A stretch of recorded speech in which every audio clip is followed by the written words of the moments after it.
Assalamualaikum warahmatullahi wabarakatuh. Perkenalkan, nama saya Mutmainnah Mukhtar, STMKOM dari Program Studi Ilmu Komputer, Fakultas Teknologi Informasi, Universitas 19 November Kolaka. Pada kesempatan ini, saya akan menjelaskan persepsi diri dosen unjuk kerja Tridharma Perguruan Tinggi pada unsur pengajaran. Mata kuliah yang saya pilih adalah mata kuliah pengantar teknologi informasi. Mata kuliah pengantar teknologi informasi merupakan mata kuliah semester 1 dengan jumlah beban SKS 3 SKS. Dan mata kuliah ini telah disusun berdasarkan rencana pembelajaran semester yang disahkan oleh Fakultas Teknologi Informasi Universitas 19 November Kolaka. Yang akan saya jelaskan pada kesempatan ini, yang pertama adalah deskripsi mata kuliah, kemudian interaction, yaitu metode pembelajaran, kemudian assessment, sistem penilaian, dan yang terakhir ada rekaman video. Pertama, deskripsi mata kuliah. Mata kuliah pengantar teknologi informasi dirancang untuk memberikan pemahaman dasar mengenai konsep, komponen, dan penerapan teknologi informasi dalam berbagai bidang. Mahasiswa akan mempelajari definisi teknologi informasi dan komponen-komponennya termasuk sejarah dan evolusi komputer, mencakup identifikasi komponen perangkat input, proses, dan output, serta fungsi dan contoh dari perangkat lunak sistem dan aplikasi. Mahasiswa juga akan memahami proses komunikasi data dalam jaringan komputer, peran internet dalam jaringan World Wide Web, dan prinsip keamanan informasi, teknologi basis data dan DBMS, perkembangan teknologi cloud computing, big data, dan Internet of Things.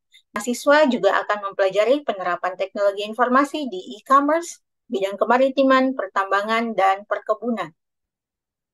Selanjutnya, capaian pembelajaran mata kuliah atau CPMK, mata kuliah PTI atau pengantar teknologi informasi ini berdasarkan RPS terdiri atas 4 CPMK. Yang pertama, mahasiswa mampu memahami dan menjelaskan konsep dasar teknologi informasi serta sejarah evolusi komputer dalam kaitannya dengan teknologi informasi. Yang kedua, mahasiswa mampu menjelaskan cara kerja dari berbagai jenis perangkat keras dan lunak dalam teknologi informasi serta konsep dasar dari jaringan komunikasi data, termasuk internet. Ketiga, mahasiswa mampu menjabarkan perkembangan dalam bidang teknologi informasi beserta isu-isu strategis yang terkait. Keempat, mahasiswa mampu mempresentasikan berbagai contoh penerapan teknologi informasi di bidang perdagangan, kemaritiman, pertambangan, dan perkebunan. Materi perkuliahan pengantar teknologi informasi terdiri atas 12 materi. Materi pertama adalah definisi teknologi informasi serta komponen-komponen penyusunnya, kedua sejarah dan evolusi komputer, kemudian ketiga komponen perangkat input, proses, dan output dalam komputer, keempat fungsi dan contoh dari perangkat lunak sistem dan aplikasi, kelima proses komunikasi data dalam jaringan komputer beserta perannya, keenam internet dan World Wide Web, 7 ancaman dan serangan dalam keamanan informasi beserta prinsipnya, 8 fungsi, komponen, serta perkembangan teknologi basis data dan DBMS. 9 perkembangan teknologi arsitektur komputasi awan, 10 big data dan IoT, 11 definisi dan contoh komponen penyusun sistem e-commerce, dan 12 penerapan teknologi informasi di berbagai bidang kemaritiman, pertambangan, dan perkebunan. Untuk mencapai capaian pembelajaran mata kuliah PTI, maka saya menggunakan beberapa referensi utama. Yang pertama adalah Information Technology for Management oleh Turban dan Linda Volonino. Kemudian yang kedua ada Using Information Technology, A Practical Introduction to Computers and Communication oleh William Brenke and Stacy C. Sawyer. Yang ketiga ada Tata Sutabri, Pengantar Teknologi Informasi, Penerbit Andi Yogyakarta. Bentuk pembelajaran yang saya gunakan, yang pertama adalah pembelajaran langsung, kemudian pembelajaran kooperatif, di mana ada diskusi-diskusi antar mahasiswa, kemudian ada pembelajaran kolaboratif, dan terakhir ada pembelajaran berbasis proyek. Metode pembelajaran yang saya gunakan adalah ceramah, kemudian ada tanya jawab bersama dengan mahasiswa, kemudian diskusi kelompok, di mana pada tahap ini mahasiswa diberikan kesempatan untuk berdiskusi bersama untuk memecahkan masalah-masalah tertentu. Kemudian ada tugas proyek yang diberikan pada beberapa pertemuan terakhir yang merupakan tugas dengan bobot yang tinggi. Selanjutnya penilaian. Penilaian yang saya gunakan di sini adalah kehadiran 10%, kemudian tugas 25% yang merupakan akumulasi dari keseluruhan tugas yang ada baik individu maupun kelompok. Kemudian ada ujian tengah semester sebesar 25% dan ujian akhir semester sebesar 40%. Dalam hal ini keaktifan juga sangat penting. Terakhir, akan ada rekaman video pembelajaran mata kuliah pengantar teknologi informasi pertemuan kedua sejarah dan evolusi komputer. Video pembelajaran mata kuliah pertemuan kedua ini akan ditampilkan setelah ini, mana di awal dosen membuka perkuliahan, kemudian dilakukan proses presensi dan juga doa bersama dengan mahasiswa sebelum memulai pembelajaran. Juga ada kegiatan apersepsi dan juga proses tanya jawab di tengah proses pembelajaran. Selanjutnya terdapat pula diskusi kelompok untuk menyelesaikan masalah-masalah yang berkaitan dengan sejarah dan evolusi komputer. Kemudian tiap-tiap perwakilan kelompok diberikan kesempatan untuk maju ke depan untuk mengikuti games interaktif berkaitan dengan materi yang telah disampaikan. Terakhir, dosen akan memberikan kesimpulan dan memberikan kesempatan kepada mahasiswa untuk bertanya terkait materi yang telah diberikan. Jika sudah tidak ada materi yang ditanyakan, maka dosen akan menutup perkuliahan dan juga memberikan motivasi kepada mahasiswa. Berikut ini video pembelajaran mata kuliah pengantar teknologi informasi pertemuan kedua, sejarah dan evolusi komputer. Selamat menyaksikan. Bismillahirrahmanirrahim. Assalamualaikum warahmatullahi wabarakatuh.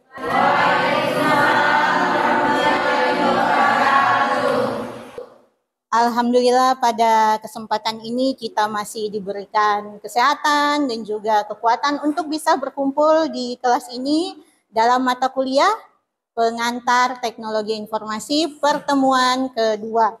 Insya Allah pada pertemuan ini kita akan membahas sejarah dan evolusi komputer. Ya, jadi hari ini kita jadi ahli sejarah dulu ya. Sebelum kita masuk ke materi ini, ada baiknya kita menundukkan kepala sejenak untuk bersama-sama berdoa agar materi yang kita pelajari hari ini bisa kita terima dengan baik. Mari kita memulai doa.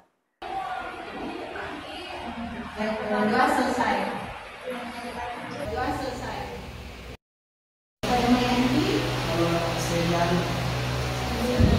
Selina.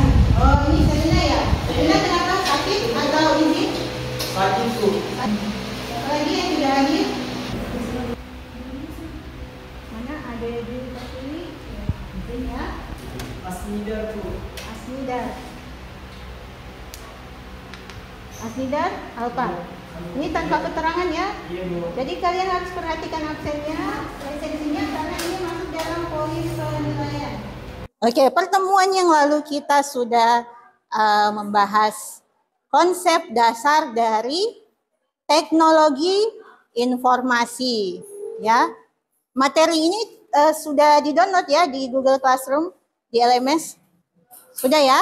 Ya, jadi sebelum kita masuk di materi ini, kita penyegaran materi yang lalu mengenai konsep dasar dari teknologi informasi. Jadi ada beberapa poin yang sudah Ibu bahas berkaitan dengan konsep teknologi informasi. Ada yang bisa membantu Ibu menjelaskan apa yang sudah kita bahas pada pertemuan pekan lalu? Ya, silakan. Pada pertemuan pekan lalu, yaitu konsep dasar teknologi informasi. Kita membahas tentang definisi dan komponen utama dasar teknologi informasi, di mana komponen tersebut diantaranya adalah perangkat keras, perangkat lunak, dan manusia. Oke, baik, terima kasih. Nah, masih berkaitan dengan jawaban dari Raif tadi, ada yang mau bantu Ibu untuk mengenali apa saja perangkat keras, perangkat lunak, dan juga brainware. Oke, siapa? Bintang, ya Bintang, silakan Bintang. Hardware yaitu peralatan untuk input, output, dan juga memori. Misalnya pada komputer ada keyboard, mouse, dan RAM. Oke, keyboard, mouse, dengan RAM. Oke. Sedangkan software aplikasi yang terinstall pada komputer. Oke. Ya. Brainware-nya itu orang-orang yang menggunakan seperti user, admin, dan programmer. Oke, usernya contohnya admin atau programmer, dan kita semua ya, kita adalah brainware. Oke. Materi hari ini yaitu sejarah dan evolusi komputer. Tapi sebelumnya saya kembali mengajak kalian untuk bersama berpikir. Salah satu objek yang paling penting dalam perkembangan teknologi informasi dan juga merupakan produk perkembangan teknologi informasi adalah handphone. Dalam hal ini smartphone ya, atau ponsel pintar. Ya. Ponsel pintar adalah salah satu bentuk nyata dari perkembangan teknologi informasi yang semakin baik ya, hasil evolusi komputer yang paling nyata saat ini. Tapi menurut kalian ya, apakah smartphone itu disebut sebagai komputer?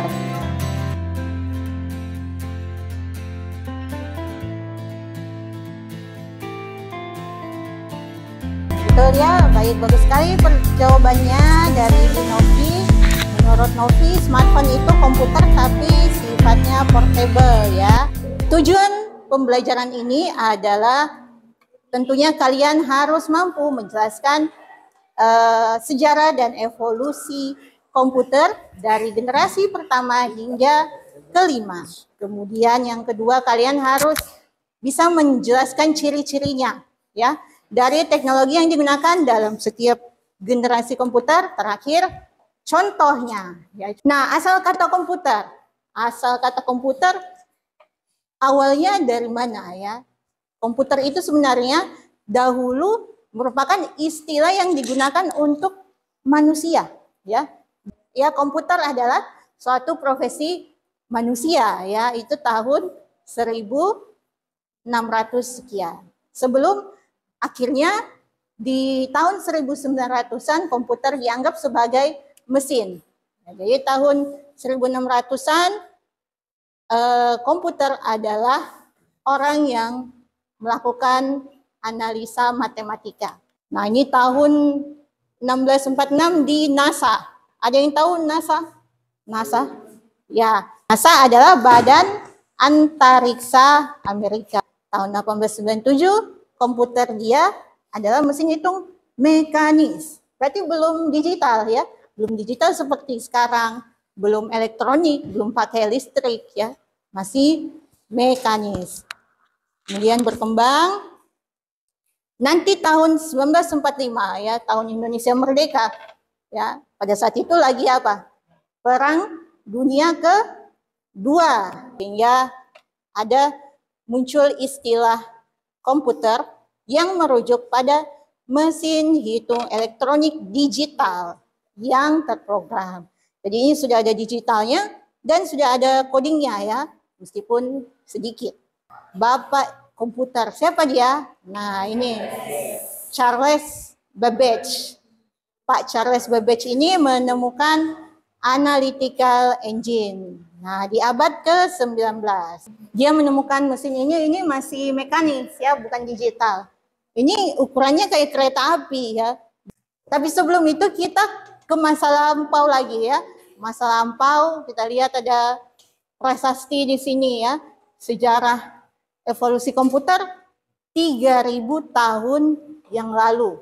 Ada bangsa namanya Babilonia ya. Babilonia sekarang itu negara Irak menemukan mesin hitung pertama. Kalau kalian baca sejarah, memang bangsa ini itu luar biasa ya. Nah, mereka menemukan yang namanya abakus ya. Abakus mirip apa kira-kira ini? Mirip sempoa ya. Oh, mungkin kalian tidak pernah pakai sempoa ya? Oh, pernah. Kirain karena TK ya. Sempoa, tapi ini sempoa kuno ya. Jadi basis 10 sama. Abakus atau sempoa kuno adalah perangkat yang digunakan dalam operasi aritmetika. Kemudian setelah ditemukan abakus, maka kita masuk ke era Masehi. Berarti tahun 0 ya. 0 Masehi.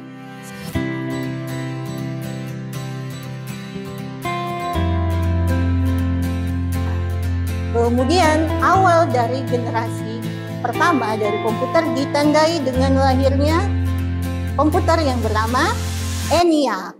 Ya, ENIAC tahun 1946. ENIAC merupakan komputer digital pertama yang digunakan untuk tujuan umum. Tujuan umumnya adalah untuk perang, ya, untuk perang, untuk menghitung peluncuran roket, ya, apakah akurat atau tidak. Ukurannya ya 10 meter, bayangkan dari ruangan kelas ini sampai ruangan kelas yang paling ujung ya, 30 meter, tingginya 3,7 meter ya. ENIAC adalah awal dari komputer generasi pertama. ENIAC mampu mengerjakan perhitungan yang butuh dikerjakan oleh manusia selama 24 jam menjadi hanya 30 menit. Ya, ini programnya. Programnya nanti diinputkan ada memorinya. Ada memorinya itu dari punch card. Video dari ENIAC ya.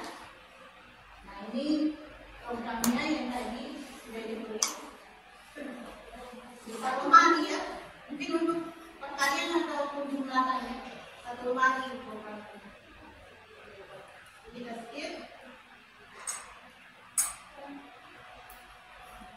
Jadi ciri dari komputer generasi pertama adalah menggunakan vacuum tube ya, atau tabung hampa udara. Nah, ini komputer generasi pertama. Selain ENIAC ada UNIVAC tahun 1951, kemudian ada 1953 ada IBM 701. Nah, sebelum saya masuk ke materi selanjutnya, ada yang ingin bertanya tentang komputer ENIAC? Oke, silakan Aldi. Kenapa komputer generasi pertama ENIAC ini tidak dilanjutkan pengembangannya? Padahal ENIAC ini adalah pencetus komputer digital pertama untuk tujuan umum. Baik, terima kasih, bagus sekali pertanyaannya Aldi.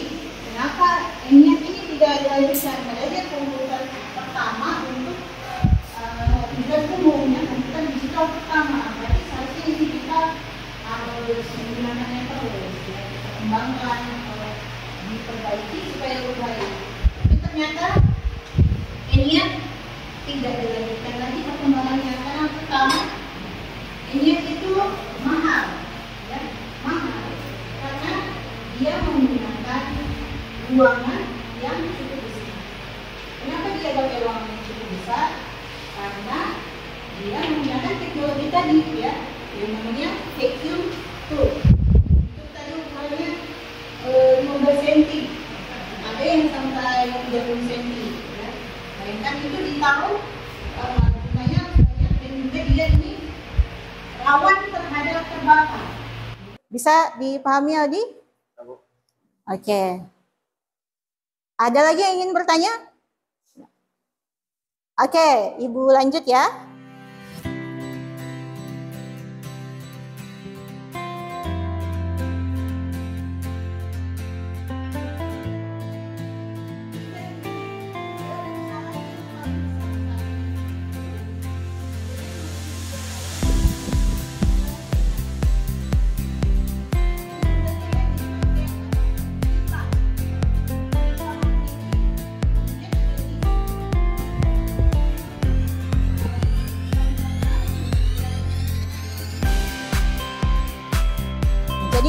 satu, komputer generasi pertama menggunakan teknologi vacuum tube.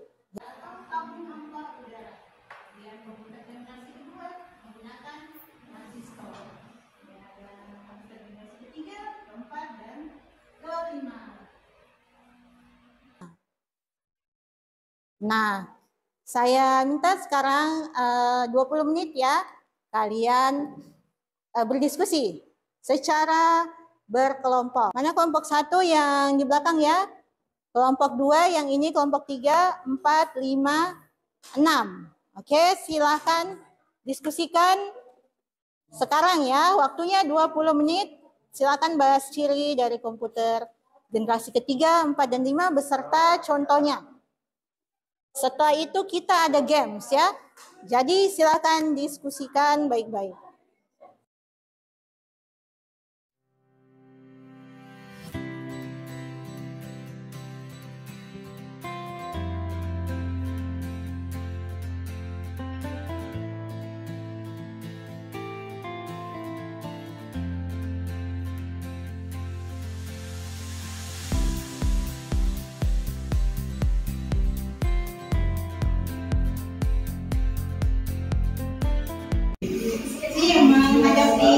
Teman-temannya ya, silakan di sini. Ya, jadi di sini ada perwakilan dari kelompok 1, ada kelompok 2 ada Mati ya, kemudian ada Elsa. Untuk kelompok 3. Jadi cara mainnya, di sini ada labirin, kalian harus mencari jawaban yang benar ya terkait evolusi komputer. Untuk soal pertama kita beri kesempatan kelompok 1. Yang namanya tahu di sini keyboardnya belok kiri, belok kanan. Ya, kita mulai dari sekarang. Kelompok 1. Soal pertama. Ya, itu ya. Langsung dikerjakan di sini. Soal pertama, apa keunggulan pertama dari komputer generasi ketiga dibandingkan generasi sebelumnya? Ketiga.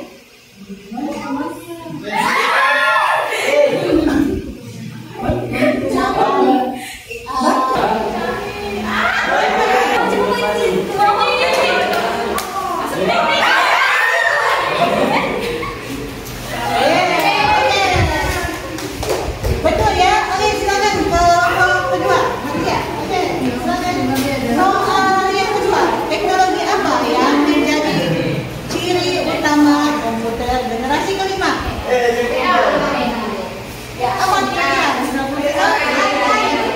Bawa, hati-hati.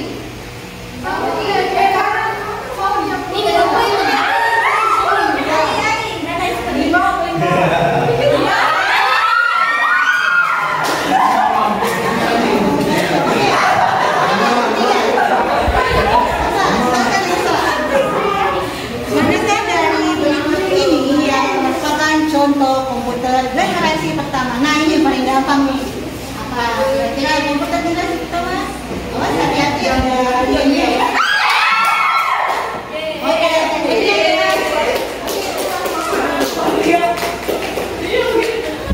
oke, itu dia tadi kita beri tepuk tangan kepada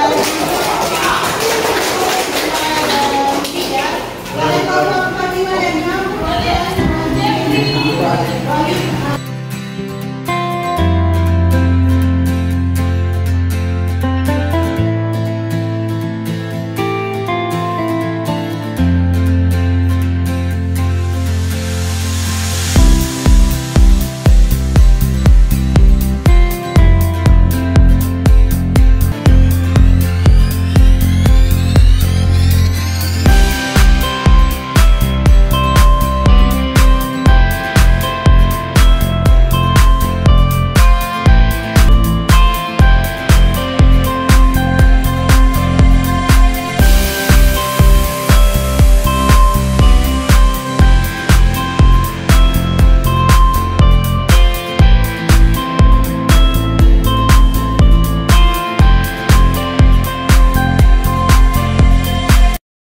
Baik, kita berada pada kesimpulan evolusi komputer.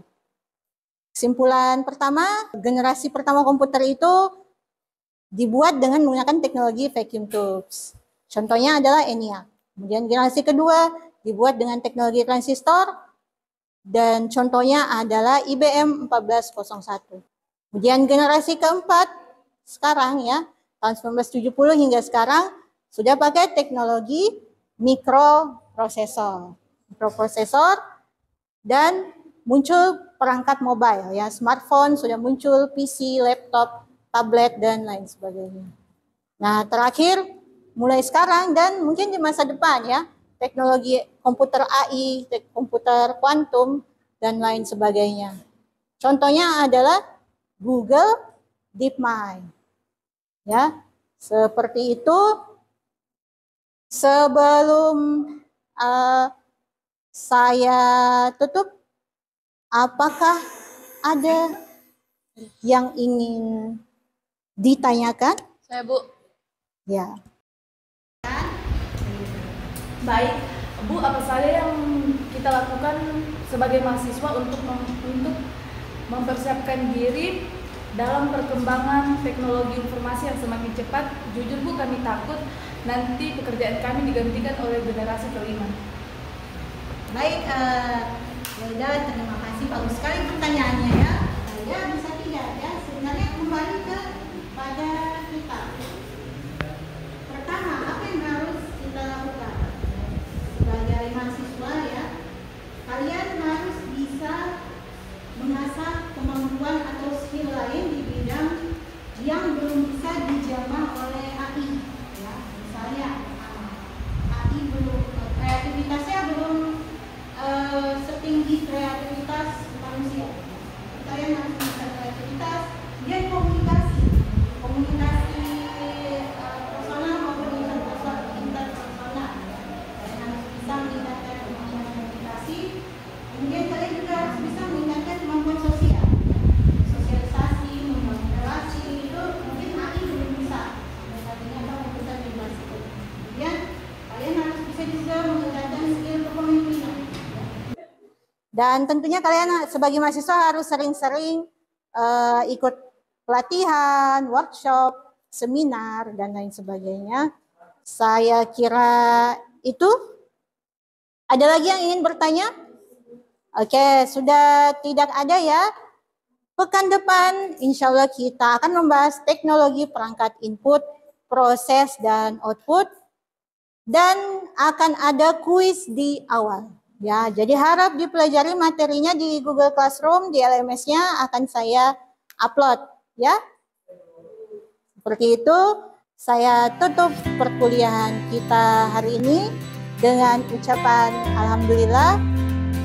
Dan satu hal yang ingin saya tekankan bahwa dari materi ini, bahwa yang namanya perubahan itu konstan, ya, perubahan itu pasti. Maka kita harus mempersiapkan diri untuk menghadapinya ya. Karena mau tidak mau kita akan melewati yang namanya evolusi atau perkembangan teknologi informasi. Jadi mari kita sama-sama memanfaatkan perkembangan teknologi ini dengan sebijaksana mungkin. Saya kira itu. Terima kasih atas kehadirannya. Billahi taufiq wal hidayah. Wassalamualaikum warahmatullahi wabarakatuh.